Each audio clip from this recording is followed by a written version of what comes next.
अस्सलाम वालेकुम। आज का टॉपिक दीन में दलील की अहमियत और अंधी तकलीद का नुकसान। बिस्मिल्लाहिर्रहमानिर्रहीम।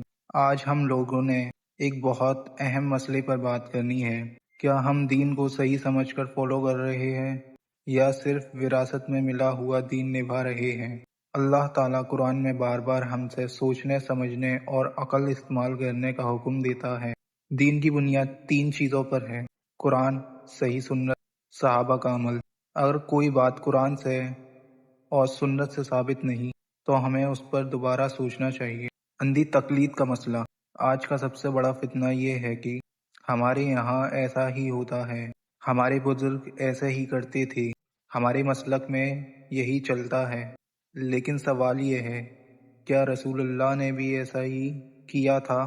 अगर जवाब नहीं है तो फिर हमें रुक कर सोचना चाहिए। कुरान से दलील।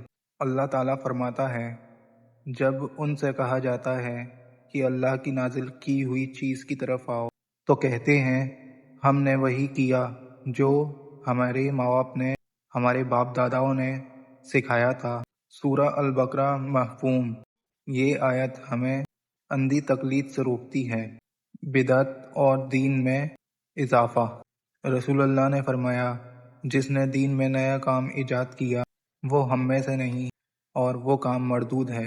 इसलिए हर पुरानी चीज़ सुन्नत नहीं होती। इबादत वही है जो नबी से साबित है। सवाल करना गुनाह नहीं है। इस्लाम सवाल करने से नहीं डरता। इस्लाम में बदलील मानना मना करता है। सहाबा रसूलुल्लाह से सवाल करते थे, समझने के लिए पूछते थे। आज हम अगर सवाल करें तो हमें गुमराह कहा जाता है। ये गलत रवैया है। इख्तिलाफ में आदाब। अगर किसी मसले में इख्तिलाफ हो तो गाली नहीं देनी चाहिए, तकफीर नहीं करनी चाहिए, नफ़रत नहीं करनी चाहिए। बात दलील से हो और नीयत सिर्फ हक तलाश करना हो तो सवाल करना जायज़ है। लेकिन आजकल लोग सवाल सिर्फ इसलिए करते हैं ताकि फितना और फसाद फैलाया जा सके और दूसरे को गलत साबित किया जा सके। हालांकि ये गलत अमल है, पर अक्सर लोग इसमें डूबे हुए हैं।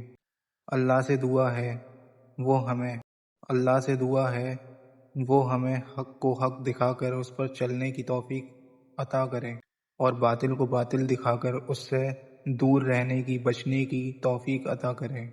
आमीन। इंशाल्लाह आपको ये बात समझ आई होगी और पसंद आई हो तो लाइक करें, कमेंट करें, शेयर करें। Thank you. ऐसी ही वीडियो देखने के लिए चैनल को सब्सक्राइब करें। Thank you. मिलते हैं अगली वीडियो में।